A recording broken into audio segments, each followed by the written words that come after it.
Uh,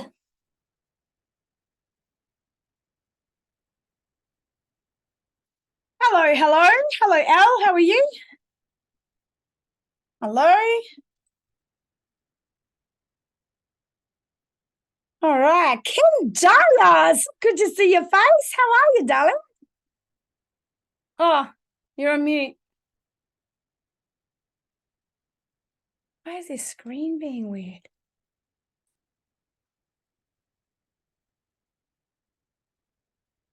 That is so weird. Anyway, hi. I don't know. You're not coming off mute, but anyway, don't worry. Hi, Here you go. Nicole. Nice to meet you. Oh, you're all there. Good to see you. Hi. Hello, Kim. How are you? Good. How are you going? I'm amazing. Haven't seen you in a Sweet. long time. It's good to see your face. It's been a while. That's okay. Here you are. Are you guys still up in Queensland? No, we're in Victoria now. Oh, shit. Bloody, it was Yeah. Darwin first, wasn't it? And then Queensland and then, Yeah, now we're back in my hometown in Chiltern. there you go. Yeah, right. Mhm.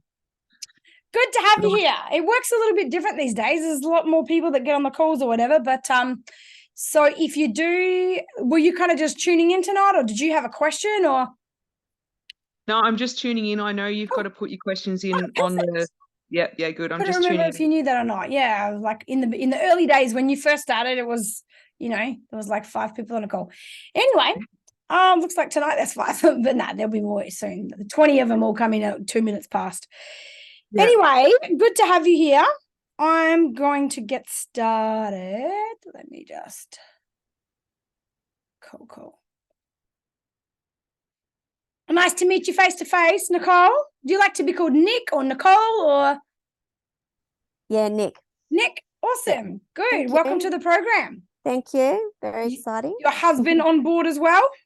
Yes, he is. He's FIFO, so he couldn't jump in tonight. But Oh, that's okay. he'll That's okay. make it, I'm sure. Excellent. There's a couple of husbands that here comes one now, probably. Katie Walker and her husband Greg normally join together. So there you go. Good. When he's back, I'll meet him face to face too. What state do you live in, Nick? Queensland.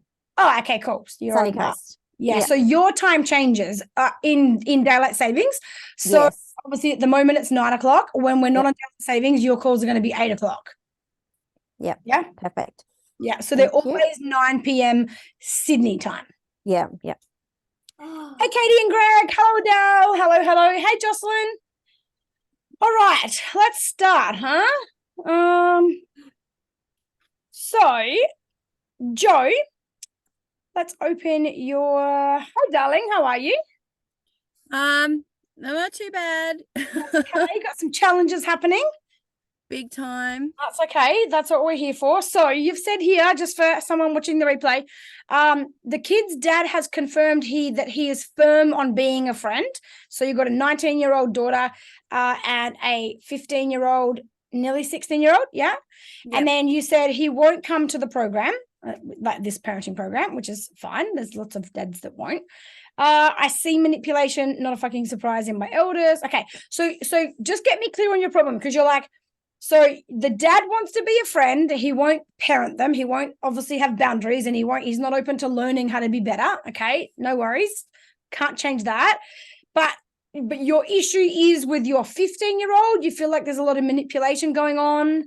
The older one is blocking me from seeing my Alan. Alan's my girl that's nearly 16. She's blocking me from Alan. Like I go, because we're separated, I go around there, with books and things like that for Alan. And Macy just says, Alan doesn't want your book and just gives it back to me. She's really fucking rude. And that hurts. Yeah, it really does hurt. And she sent me messages and stuff like that on text, and I've been using good language, like next time, let's end things on a good note, stuff like that. And it's just becoming clear to me that she's jealous and that she's upset because her dad and I aren't together. Some of the messages are just bloody heartbreaking. So you feel like you're losing her? no, no, I'm not losing her. I've just got to do all the parenting Right. because he just wants to be her friend. Okay. So does she come to your house too, or does she mostly live with him?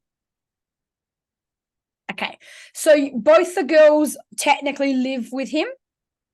And then do they see you, or does any of them see you, or the 15-year-old see you for like any amount of time regularly, or is it just ad hoc?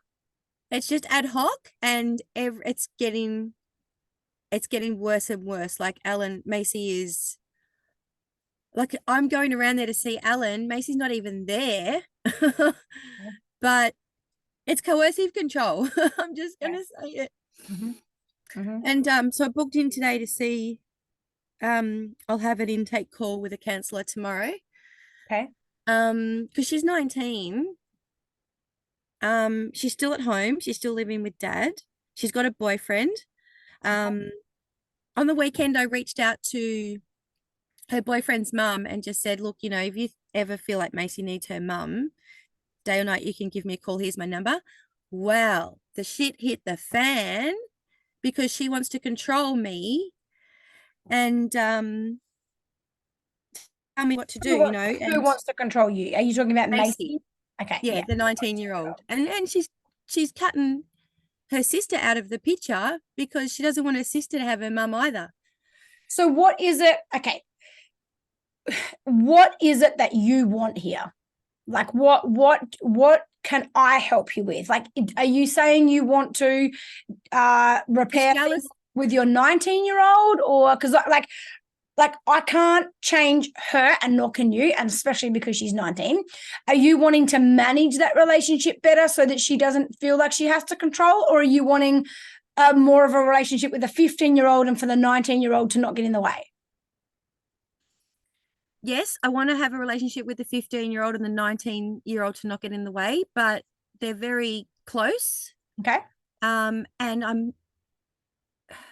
So is your problem that you want to deal with the 19-year-old, or is your problem or your question tonight that you want to maintain and even deepen the connection with your 15-year-old, and you're not sure how to do that with the 19-year-old having her influence? Yeah, both. Okay. Like I'm going okay with what I'm going to do is go under the radar with my 15-year-old, but she's going to tell Macy that she's seen me, and then Macy's going to. So why can't she see you though? Like, will she be in trouble for that? Is there a problem around her seeing you? Why do you feel like you have to go under the radar? Is it just because your 15-year-old doesn't have the confidence to just make her own decisions and say, I want to see mum, or what? I don't know about that. I can't answer that one. It's just Macy blocking me from seeing Alan, and she doesn't want me to have. It's like she doesn't want me to have a relationship with Alan. It's like she speaks for Alan. Yeah, Alan doesn't want your book. But then Macy doesn't really have much of a relationship with you either. Is that right? So it's like she's taken herself away from you, and now she's trying to take Alan away from you. Yes. Okay. So I feel like you need to make a decision, first of all, just to give yourself the ability to really devote energetically to what is the higher priority for you. Macy's 19. To a large degree, she's going to do what she's going to want to do. Okay. She's 19. That doesn't mean like there's no way for you to repair that, but it will be more of a long-term vision for that. Okay. Because of the fact that she's 19, and for whatever the reasons are, she's got her mind made up on something, whatever she believes about you, to be honest. Probably sounds to me like it's how she's protecting herself from the feeling of abandonment or rejection from you or something. That doesn't mean you did do that, but that might be for whatever reason you aren't in her life, for whatever reason you like she has to live with her dad. There might be parts of her that blame you for that because she's absolutely how she protects herself, right? Yeah, because that's just how she protects her heart from hurting.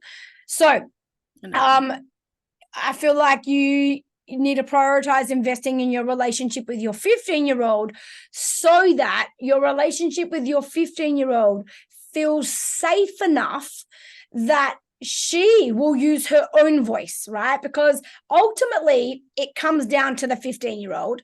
You can't control your husband. Like, it doesn't matter what you try and do. We can sit here all day and talk about, how much growth he needs and, the adjustments he probably needs to make in his life. But he's an adult man. He'll do what he wants to do.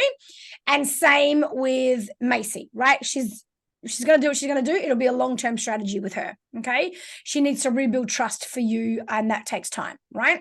Yep. So in their mind, in Macy's mind, okay, I know you're the children that you've raised probably have beautiful hearts, right? And they're protecting them. So in Macy's mind, she's not being controlling. In her mind, she's protecting her little sister from whatever story she's made up in her head and for whatever her experience has been that she sees it, right? So even though what she's doing hurts you, from her perspective, it's being done with loving intent to be like, well, no one was there to protect me because I was the eldest child, and I wish someone was there to protect me, and I didn't have that, so I'm going to be that for my sister. So that, even though it's not a fun scenario, it comes from probably the right intention from her perspective, not from yours, of course. Okay. Yeah. Thanks. I do. Yeah. I'm feeling it. Yeah. Yeah. So there's like a loyalty that she's actually showing to her sister there. Yes, it's absolutely. Yeah. There's a loyalty. So but that's also, a great thing. Yeah, that's right. Yeah, no, I appreciate that. It's also so yeah, that helps me change my narrative too, because she's not doing it to sabotage our relationship. She's doing it to protect her. Yeah. And if she's carrying hurt in her heart, it doesn't matter what caused it or where that really does come from. The only thing that matters is her perception of what's caused that. That is her reality, right? That is what she lives with. And so how can I help? Like, I know Macy's love language is we text and it just gets good, and then right at the end she says something like it's just crazy. It's just, I'll just go to Messenger. She just, sorry, it won't be a minute. Here we go. She goes, so this is the final text after 2 hours of texting and just being really on point. And, I'm just thinking, great, this is, and then she goes, I always try to make everything work with you. So she just her, it's like, and then she says, I'm not the problem, and it seems I only hit a low mood after speaking with you. I'm sorry, but I will not support your move to kill more. I'm done now. It's late. It's just like, wow. If she wants to control, well, her intentions aren't to control. It's the only way she knows how to cope. She's got an abandonment wound. For whatever the reason is, it fucking hurts her that she got taken away from you. And for whatever the reasons are, that she doesn't live with you, or at whatever stage in her life that happened. And so that's also why at the end, when you guys have to separate, when you guys have to stop talking now, at the end of a conversation, that's where all of her unresolved pain starts coming up of she enjoys some kind of contact with you. And then at the end, when you have to go now, it triggers that feeling of rejection about it. I also see what she said around how she tries to make everything work with you. She's a mirror for you, because I see you doing that with her. You're like, it just hurts. It just really hurts when she says that. It's like, am I supposed to defend myself? Like, what am I supposed to do with that? Yeah, that hurts, babe. Absolutely. But you guys are being mirrors for each other there. Okay. Yeah, I understand that. And so it's just, you're looking for how you can please her, and she's looking for how she can please you. Instead of you being your authentic self, she be her authentic self, and you both find a mutual respect and an honor for each other, right? Yeah. While you're trying to please someone else, you're betraying yourself. You're basically abandoning yourself. You've both probably come. She feels abandoned at whatever point in her life, and from what I remember in the early days about your life, that's some trauma that you carry too, right? Life hasn't been easy for you either, right?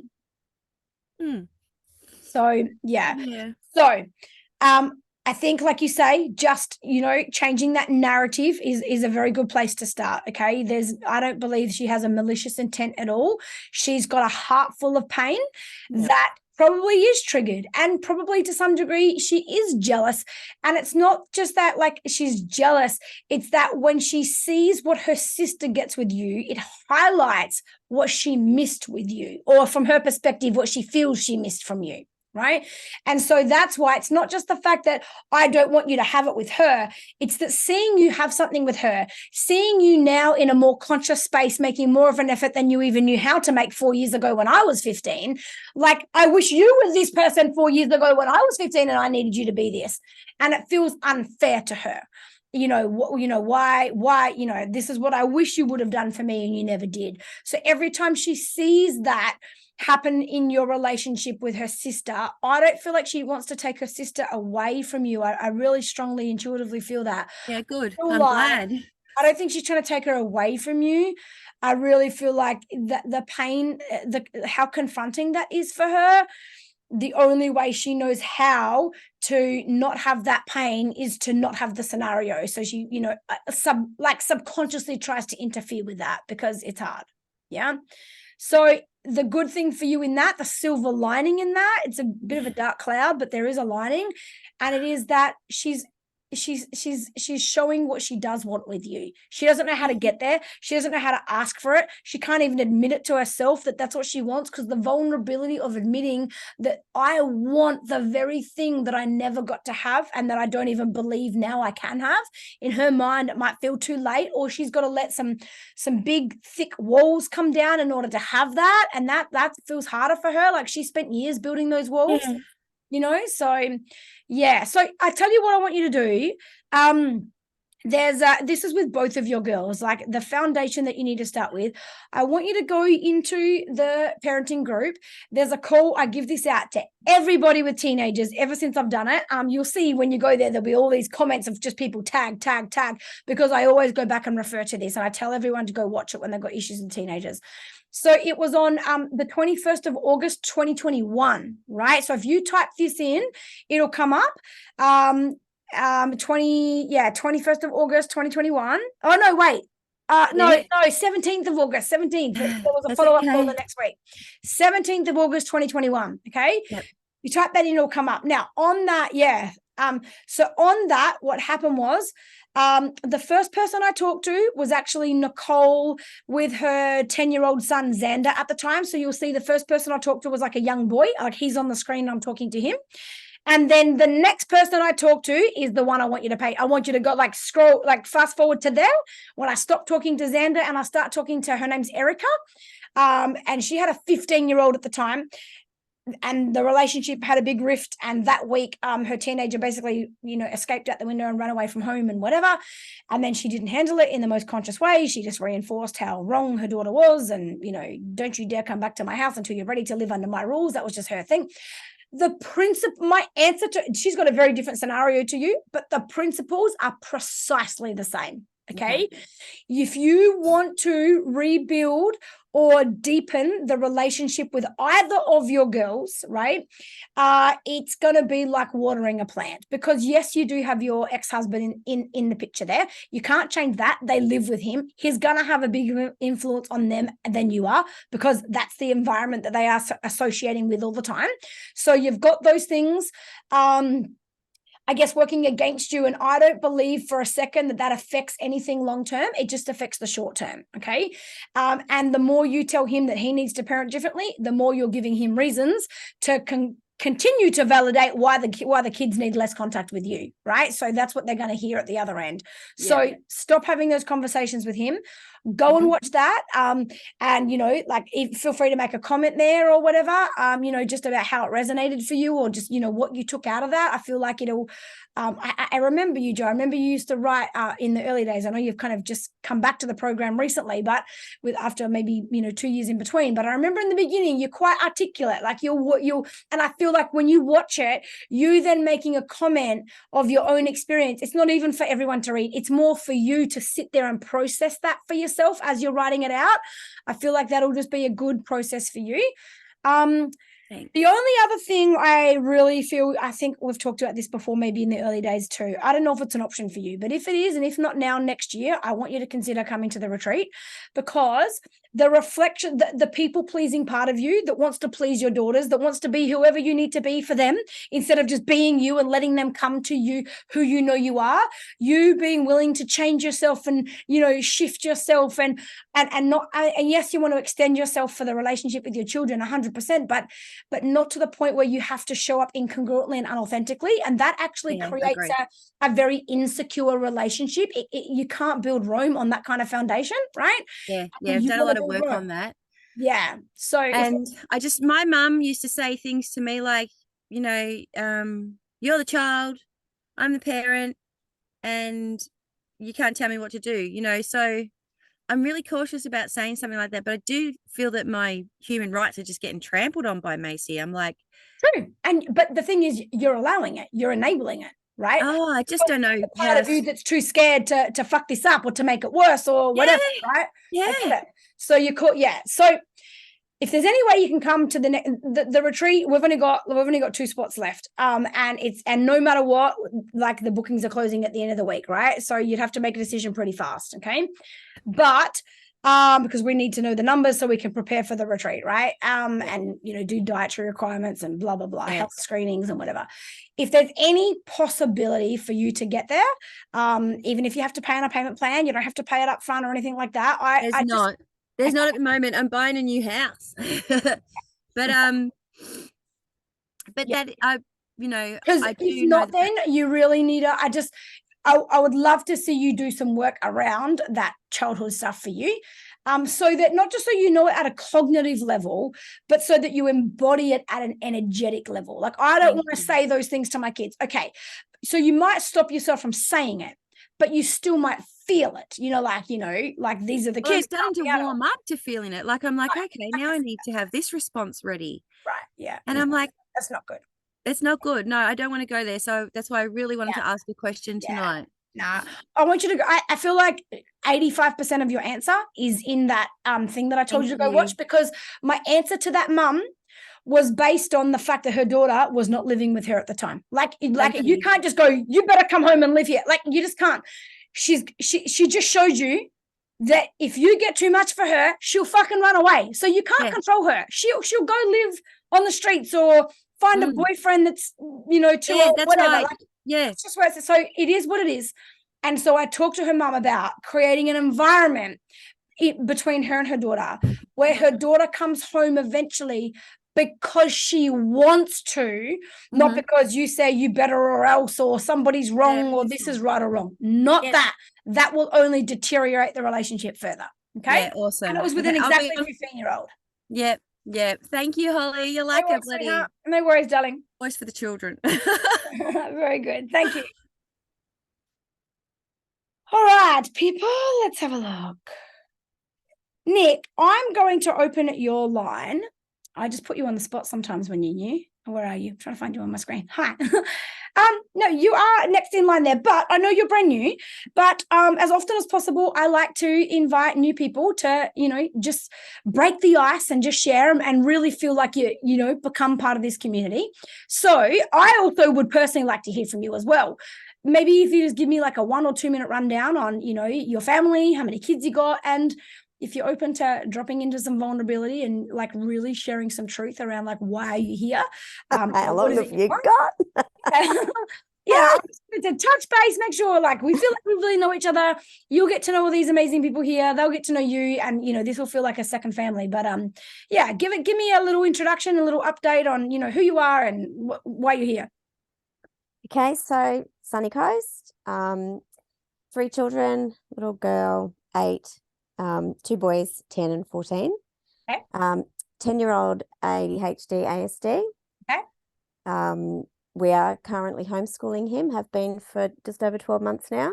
Amazing.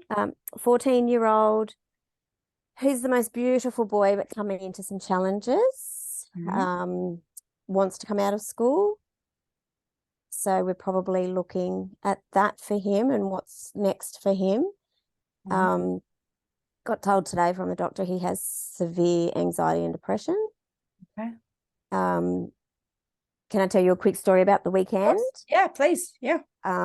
So we went to work on Sunday and then didn't come home.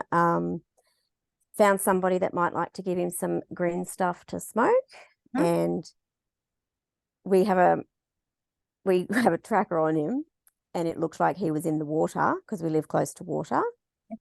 So we went searching because he should have been home, and we know he should, he normally just comes home, no dramas. But look, he's been searching a bit. So he was very, very sick, boy. His friend rang us. We were able to get him home. So that's been a bit of a journey the last couple of days. But, once upon a time, I think we would have maybe got quite emotional and upset and angry about that. And punished him.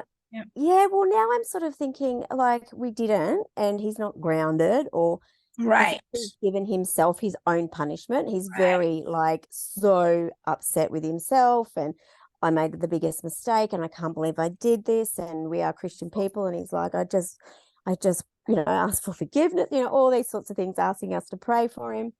And even my ADHD boy tonight said, why is he not in big trouble? Good. And I said, well, darling, I think he's given himself his own consequences, because he was vomiting everywhere. He was so cool. He was so sick. Right. Yeah, right. That's experience. And even I came across his supplier, when I was racing to find my son, and I didn't even yell and scream at him. I was really surprised in myself. I just sort of was like, do you realize what you have done? You're so much older. And anyway, so a little part of me is like, oh, I hope I'm doing the right thing in letting him learn that lesson. Yes. Knowing in my heart and my discernment that I believe he has. I believe these are things he's got to, I guess, do. You're right. And punishment, listen, your timing for joining this program is impeccable. Last week's call, if you go into the group and scroll down to last week's replay, I talked about this with my own 14-year-old who also smoked some weed a couple of weeks ago, right? Oh, yay, I'm not the only one. Right, one. so don't worry. Even conscious parents, children are going to go through life and experience some things. And, especially, honestly, if you've got more than 2 kids, one of your children is always going to be an experimenter, an explorer, and that's not a bad thing, by the way. This is how they find themselves. If we can make it safe enough for them to do it and to know that we are their safe place, and this is not the place they get punishment, right? Where at all ever. But what I want you to do, so go find last week's replay and you'll see. So when I put up the replay, so this one will go up tomorrow, for example, what I do is I tag the person who asked the question in order that they were asked, right? So Zoe Ismail is the person that I spoke to last week. So she had a question about her 9-year-old, kind of starting to, hang out with the wrong groups and look at vaping and things like this, right? But that conversation turned into me telling the story about my daughter the week or two earlier, and talking about how important it is. So when my daughter had this, she told me she was going to go do it, right? And she said she was catching up and that's what they were doing. And I'm like, hey, thank you for telling me. I appreciate it. I'll keep my phone on me the whole day. Thank you for, knowing. Anyway, long story short, they, had some and they freaked out a bit and whatever. And it wasn't their first time. I think it was this, they did it sometime recently at one of their parties, but she only had one little try. So then that kind of, I think, gave her some confidence to try again with the group of them kind of thing, because nothing bad. Anyway, but the moral of that story is this. I ended up going and getting her. She was freaking out. She's like, Mom, oh my gosh, my chest, my this, my that. She was like, I feel like my soul is leaving my body, Mom. It was quite funny from a perspective once you know it's fine, okay? But when I went, I said, no worries, stay on the line. I'm going to come and get you. You need to stay on the line. If anything gets worse, if you don't respond to me, I'm going to call an ambulance. So just stay on the line, whatever. Anyway, got there within 8 minutes or whatever.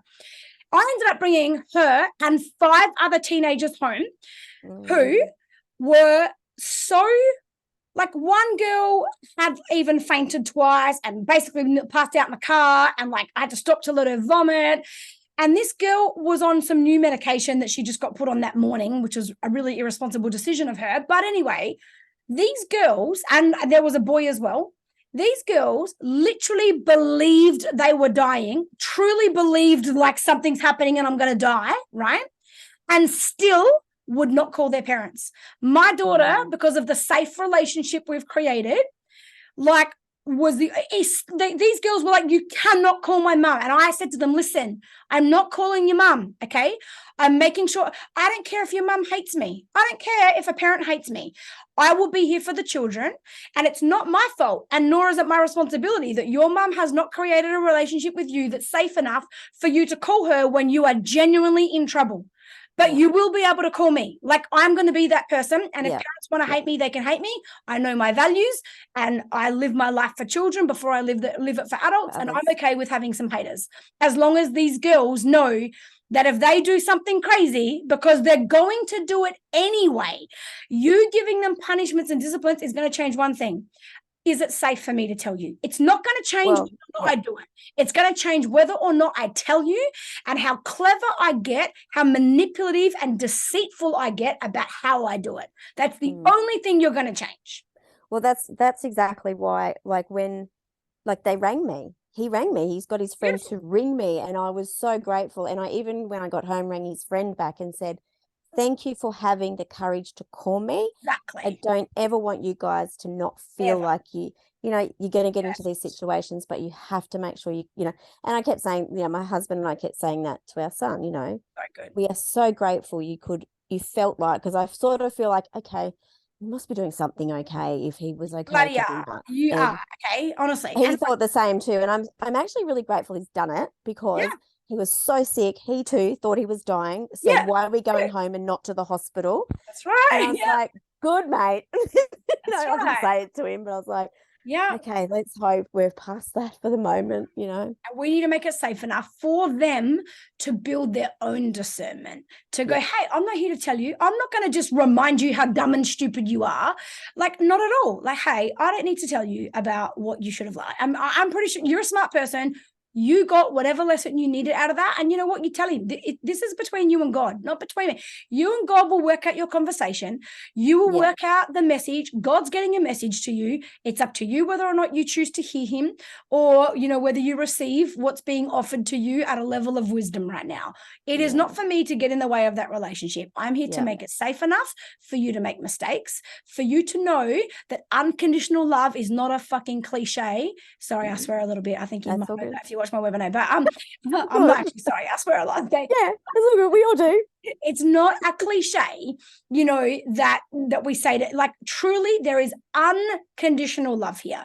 And so, this is the safe place for you to make all the mistakes you need to make to work out who you are and what feels right for you, so that you can make decisions in your life that are aligned with where life is calling you, not anything else. That's all it's about. Like I'll create a safe environment for you to find out who you are, so that when I release you to the world, you're a person that knows how to align and to make decisions that truly do serve you. And you've got enough self-esteem to cop it on the chin when you know your stuff up, when you make mistakes, and you can take responsibility for them. Yeah, totally. And I'm so grateful for that. There's so no grateful punishment that'll teach your kids that. Yeah, that he needed me for safety. He did. Instead and to not of be in trouble, and yeah. So I sort of feel like, okay, all the hard work in that one incident sort of went, okay, although they do say that happens. Exactly. That's the moment. But that could be a make or break moment, If he doesn't feel safe, he sits on the side of the riverbank or whatever the water could have fallen in or anything, Exactly. It could have been so and then much it gets even bigger, if ever, he gets somebody pregnant or something like that. Like, moments like this, like, these are time sensitive things if you want options or whatever. Like, these are like, things that you just, if ever there's a time you need to come to me, it's going to be when you feel like you've done the most shaming, most I've let everyone down, most I can't believe I did this, I hate myself type of situation. And so, And that's what he kept saying. And it was just like, no, let's move on. You've done it. We're all, we've all made mistakes. Let's move on. So good. So good. Well, I'm so glad you're here. You're so conscious already, like Libby said. Thank you. Loving everything you say. It's amazing.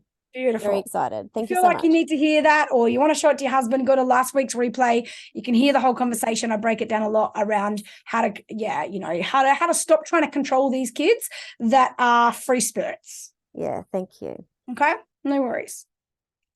All right, talking of you, Miss Lip, let's go. Hello, darling. Oh, where are you? Hello. Oh, you're on mute. How are you? I'm excellent. Just in the nick of time. You can hear me all right? Yes, I'm good. I'm actually yeah, well, you know, but I probably should tell you all because you all know I was going to an auction like a week ago, but we ended up buying a house, but not the house. We ended up knocking down and we're building. So we won't have a house for 18 months, but it's exciting to be building. So, you know, I've been looking at kitchens today so I can fucking work out some shit before we finalize our meeting this week. But anyway. Oh, mate, it's a big journey. I'll be with you in I spirit the know, whole you time. scared me. Yours was just a renovation. I'm like, shit. I know. At least I don't have to I live told there at Joe. the same time. I'm like, at least, you know, what Yeah. different to Libby and Joe though, Dave? Because, you know, they lived in it. Different to Yeah. like having a separate house. That's my consolation. That's how I console myself. Oh, definitely, definitely. I told Joe about that, and he was just like, "It's like, well, what builder have they gone through? What are they doing here? What are they, all these questions?" I was like, "Just slow down. We'll get tell there." him if he's got advice, he needs to call us by Thursday. We're going to decide by the end of the week. We haven't decided yet. All right, we'll do. We'll do. So, we'll do. So question, by the with way. my question, Yes. you liked my question?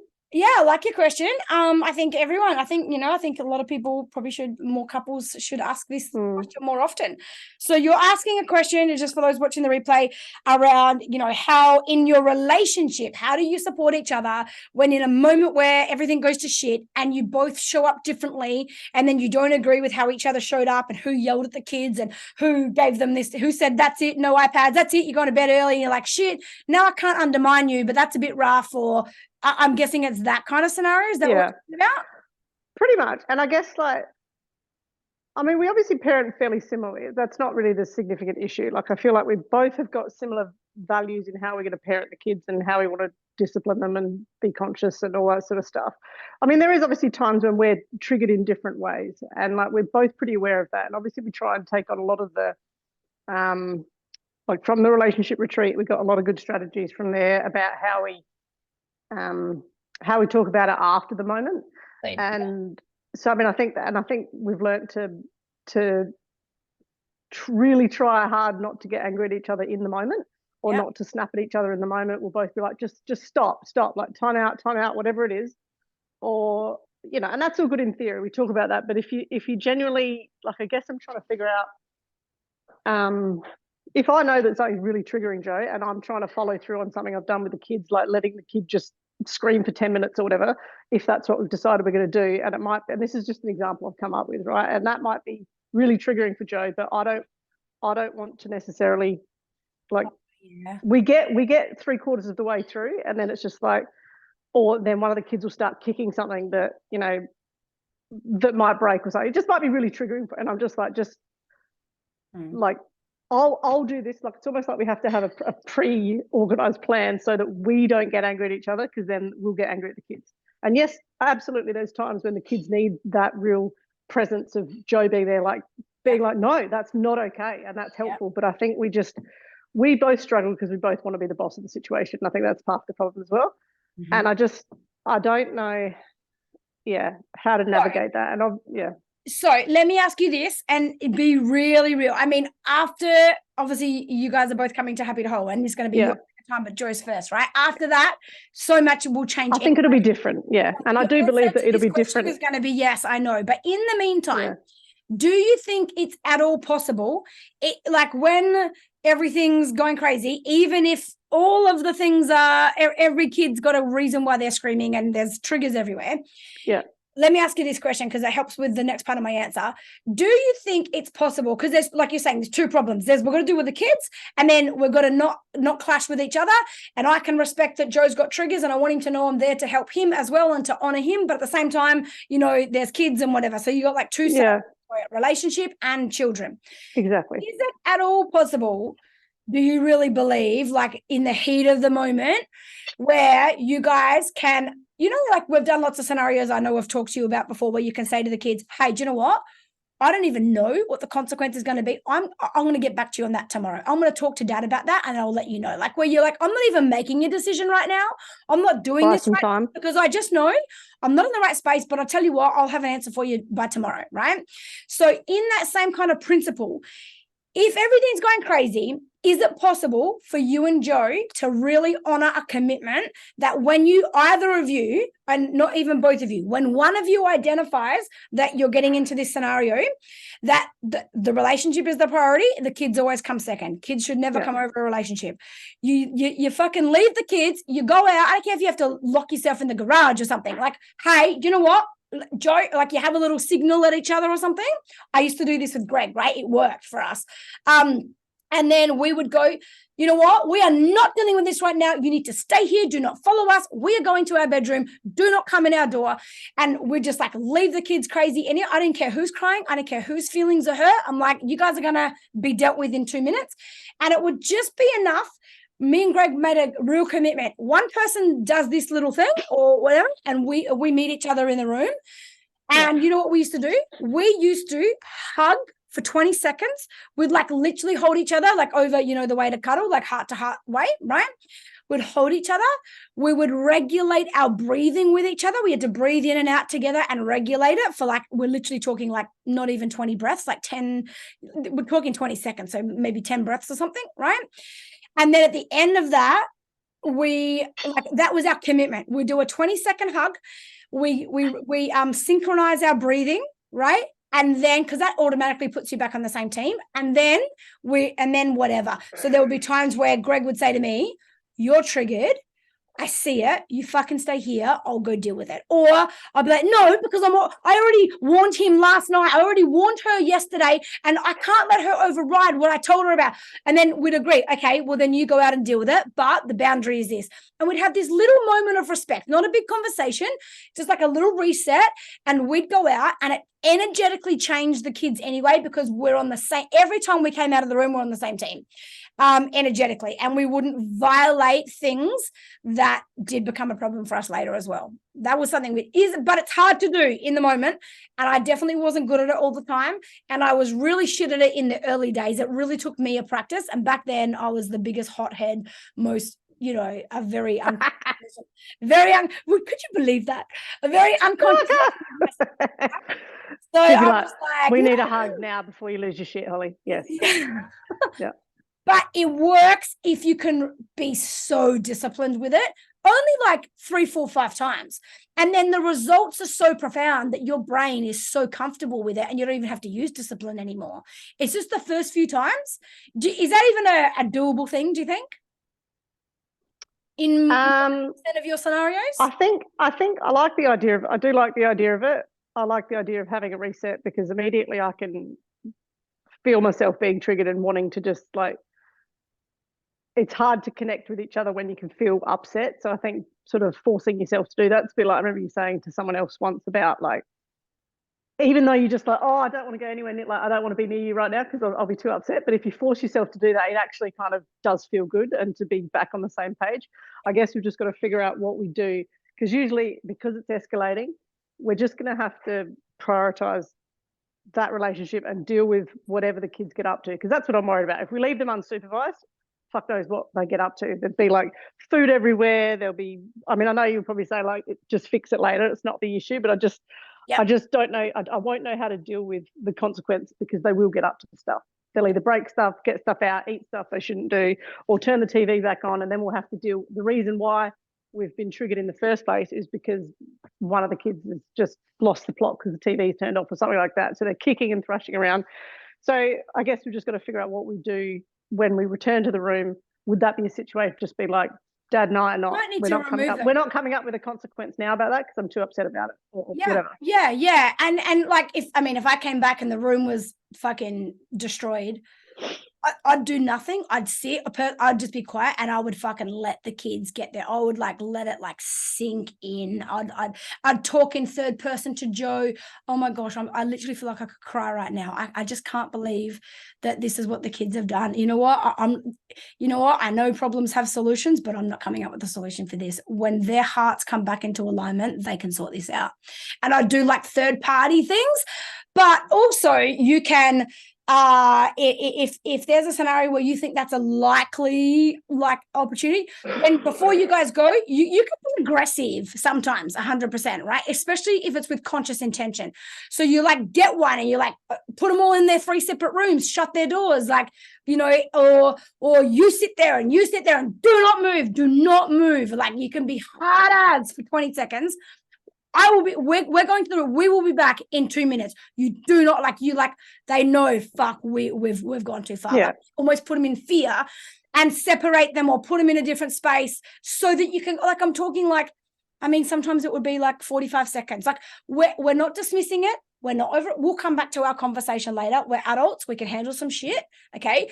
I'm still not okay with what you said out there in front of the kids when you undermined me. I'm still not okay with what you fucking did to her and how badly you punished her, and you're coming off your own shitty day and you can't take that out of a 3-year-old.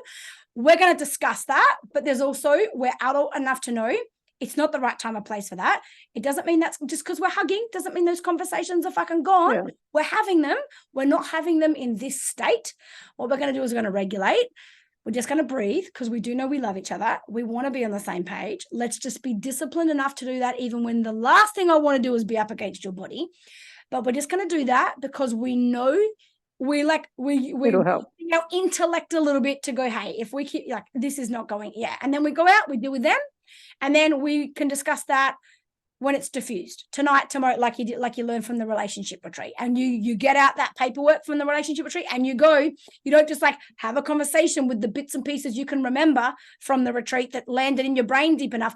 You get it out and you're like, we're not missing a beat on this conversation. We're sitting down, we're making a business meeting with each other, and we're doing an hour, and we're going through these questions in order, and we're blah, blah, blah. So that it like becomes it creates a whole different environment. You're not relying on perceptions and memories and things like we need to do some homework. Like we're not leaving any gray areas. Yeah. Makes sense? Yeah, I like that. Yeah. I think we're kind of still in a bit of a adjustment period. I think trying to settle into the new house, and I think we're trying to reestablish new routines, and I think we're trying to, it's in a good way, but I think we're just trying to like, it's been so hectic, and now we're trying to settle into like whatever new routine we're going to be in, and I think that's taking a bit of adjusting period, and they're pushing it for that as well. So yeah. But when that does make sense. When you are torn between kids and relationships in situations, every time Always relationship, go relationship, like relationship just enough to be able to deal with the kids, not the whole relationship issue. Relationship just enough, because if you go over here, you bring the energy of the relationship, like the entities, the three, the you, me, us, into what you're feeding off onto your kids anyway. That's unfair on them. They feel that, and then you just create more, collateral damage. You really do. You really just violate the shit out of each other through your kids. Yeah. I agree, because I guess we turn around, and if we let it, and sometimes I know it in the moment, and I'll just kick off. I'll just start an mid-argument with the kids, and I'm like, why am I doing this? Like, it's never going to end well. Just because it feels good sometimes. It's just like, you know what, I'm upset and angry. So I'm like, It's often like, I can't take it. I feel like sometimes I can't take it out on the kids, so I'll take it out on you, and it's not fair. But at the same time, it's, it's an area for growth, I think, to be able to stop in the moment. And also Joe will always be like, just don't, I can't talk about this right now. And I'll be the one that kind of pushes it and just be like, no, we need some space. Let's just get through this moment with the kids and then come back to it. But, exactly. Yeah. And don't be afraid to, like, this is the thing with conscious parenting. Everything has its place, right? We've talked about conscious smacking, conscious bribes, conscious yelling. Like, if it's not something you do a lot, it's reserved for, like, you're like, stop it. And everyone's like, whoa, like their whole nervous system is like, whoa, like, we don't do that very often. And then you sit there, like, whatever you need to do, put them in their rooms. At least if they destroy something, they're destroying their own shit. And that is a space you can fucking shut the door and go, bad luck. You're living in that room for this week until you fucking clean it. Yeah, it's definitely then time and place for a conscious yell because they just exactly. No, they just it just course. glazes over them. They're just like, no, whatever. Absolutely. You don't want to, 100% there's a place for a conscious yell when the intent of it is something that ultimately serves the good of everyone. Yeah. Mm-hmm. Yeah, that's what I think. And I know you guys pretty, I feel like if you guys have a really connected conversation and you truly make this commitment and you both know each other and you both know yourselves really well, you're like, we know we're hotheads when we get like this. We know we both want to get the win, but we have to, we like, there has to be a line that we draw that's like, hey, whatever it might be, like you come up with your own signal or your own word or, I remember, you know what, it's such a random thing to remember. I remember Greg said, when we're like, let's have a signal or whatever. He said, "Oh, can we make the thing a nipple cripple?" What the fuck? He was like, "That'll fucking pull you out of your. That'll get your attention." He's like, "I can't say a word to you because you don't hear my words when we're in this space. Like words are not going to work." He's like, "How about we be nipple cripples?" It would make you laugh. Oh, it did. I know. It's very true. It's very true. So whatever, whatever's going to work. But I wonder what to do. The part that, speaking of pain, when the hardest part that gets quite is if, for example, like we're still adjusting how we manage Lenny with the whole turning off the TV, right? It's still an ongoing issue with trying to figure out what he can do and what he can't do. Okay. So the main thing for him is more the kick. Like I'm really trying to be conscious. We both are. Like it's like he goes into 5 or 10 minutes after the TV is turned off. It doesn't matter what we plan ahead or what the consequence is. It really doesn't matter. He'll go through 5 or 10 minutes of just like absolute ripping shreds off me and saying the rudest stuff. And I just completely try and ignore it because it's just not worth engaging in that conversation. But it's the kicking and the thrashing around and hurting other people. And I'm like, I've tried to, I just get stuck sometimes with what to do. And if he's obviously like, we need to have a plan with John. Like, can you just with physically, I have to hold him, otherwise he's going to hurt someone. Or I'll just be like, we have to have a moment of like, Joe, you need to hold him or do something, because we couldn't leave in that situation. Like I just wouldn't feel like it would be safe. Yeah. But I don't know how to deal with that. It's just like, that's when it needs to be like a conscious yelling. And we've tried, we try that, but that's after we've already, all three of us have all escalated and we're all like, don't know what to do. I hear. If you know it's coming and it happens every time the TV goes off or whatever, there might need to 80% of the time, 90% of the time. Yeah. So was it Lenny? I think it was Lenny, not Lockie, when we worked out like the bedtime thing and like you made like a reading corner or something like that. It's always been it's always been Lenny. He's the one that struggles to switch off and is still awake for like. So he was the one we did that with though, right? As soon as we made another environment. Okay. Yeah. So I was just double checking. So he does respond to that. So maybe you need to do that. Yeah. Hey, at the end of TV, there's no discussions. When the TV goes off, here's what happens. Okay. You're allowed to have your emotions. You're not going to be in trouble for them. But it is our responsibility as parents to keep you and everybody safe. Okay. When the TV goes off, okay, instantly you're going to go to your room. I'll carry you to your room. If you choose not to work, I'll carry you. You're going to go to your room. You're not in trouble. Okay.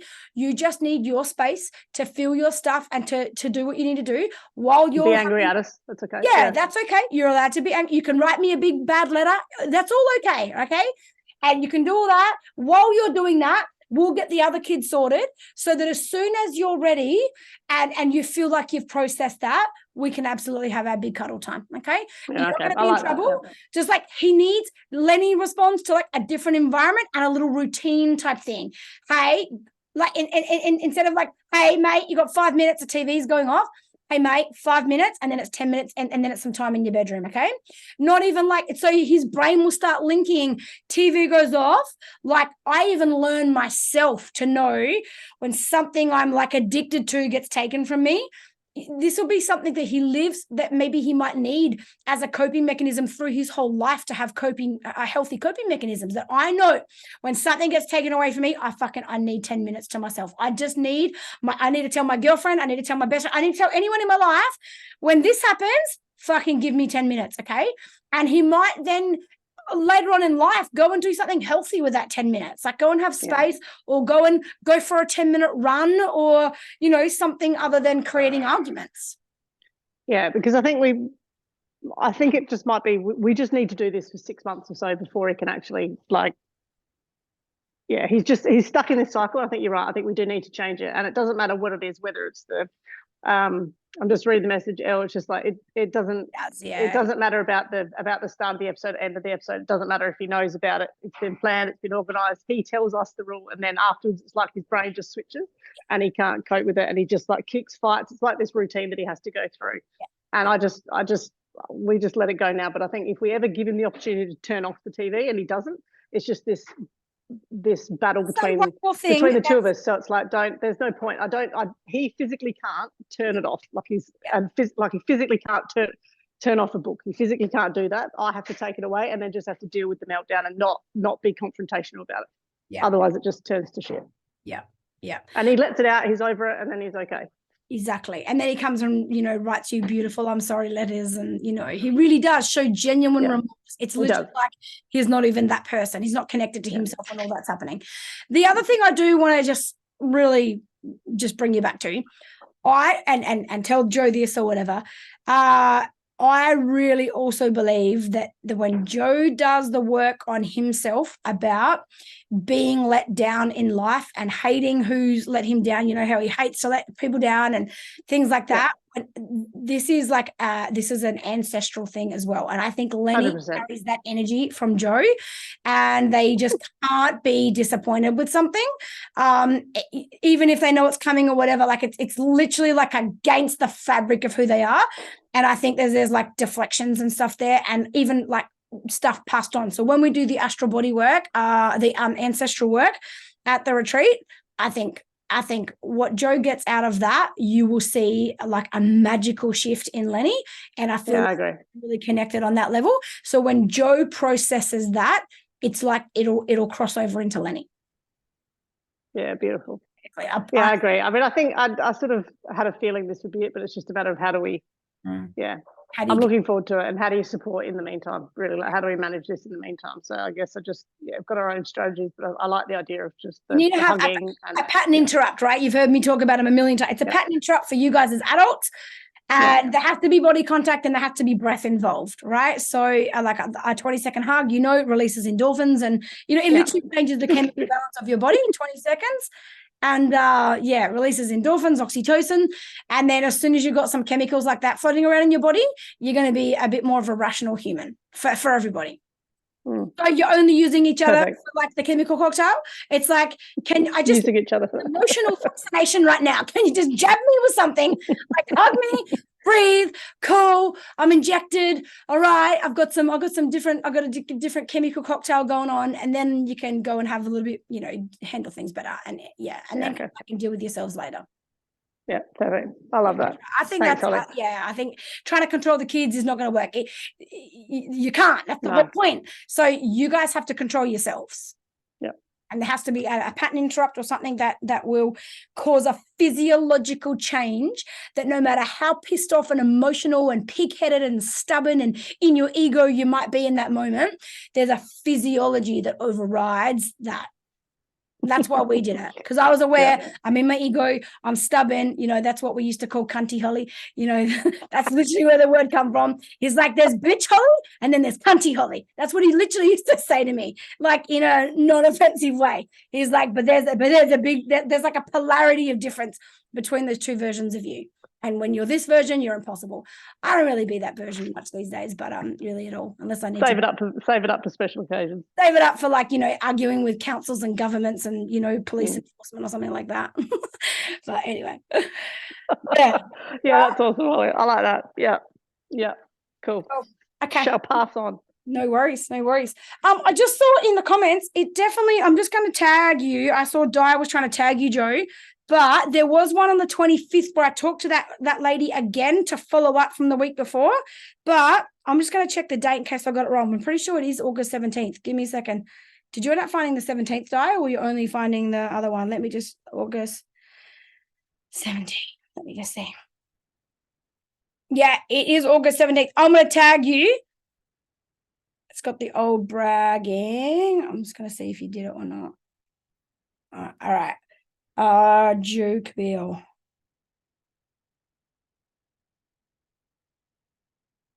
You say you're from Manhattan, New York. Is that true, Joe? I just realized that's on your Facebook.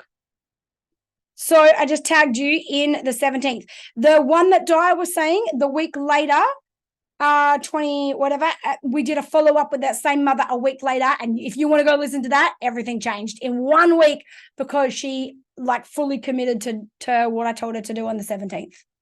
Yeah, Tuesday, 17th of August. I just tagged you. You should have it. Thank you, Di, for helping out. You're the best. I don't know why. It is very weird when certain posts don't come up. Even for me, the other day, I knew there was a post in this group and I was typing in the keyword. I'm like, I fucking know what the word is. And it just wouldn't come up. And then I messaged Nicole and said, hey, do you remember this? Didn't I? And then she found it in 2 seconds. I'm like, how the hell did that not come up for me? So I don't know. Anyway, Facebook sucks sometimes. Well, we're done for tonight. Like we did a 1 hour call for the first time in a long time. But if you need, now my apologies, because freaking Wednesday, like, you know, Wednesday wins kind of thing, fucking didn't happen for like a month. It's totally my fault. Libby, you even said to me, oh, I really liked it. Like, I'm like, oh yeah, shit, I'll do that tomorrow. Didn't do it. Anyway, totally my bad. So it's back. I've scheduled it for the next 3 months. So it'll go up tomorrow, you know, and it really is about, you know, bringing your problems here on a Tuesday.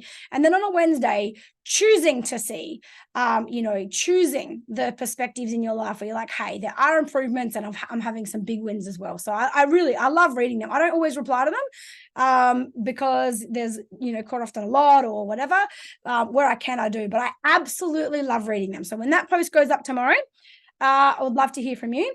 And if you are interested in the retreat, it's probably the last chance. There's 5 people about to come, but only 2 spots left. So that's how close we are to being full.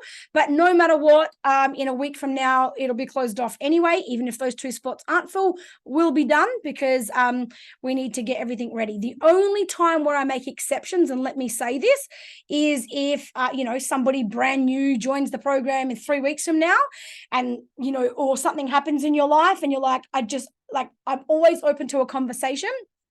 If you're feeling so called to it, even though you know it's booked out or whatever, if the universe or, you know, is showing that you need to be there for whatever the reasons are, always reach out and ask me for that conversation. Okay. There's been multiple times where I can always squeeze one more person in or something like that if there's an extreme scenario in your life or whatever. But ultimately, if you're here now and you're hearing it, it is your last chance to really do the deep work on yourself for the next year so that whatever it is that you carry in your wounds doesn't get projected onto your children. So and to your partners and to everywhere in your life. Okay. At the retreat, we not only do trauma and things like that, but we do work on like money and consciousness, your relationship with money, because your relationship with money reflects in your relationships with love and abundance, full stop.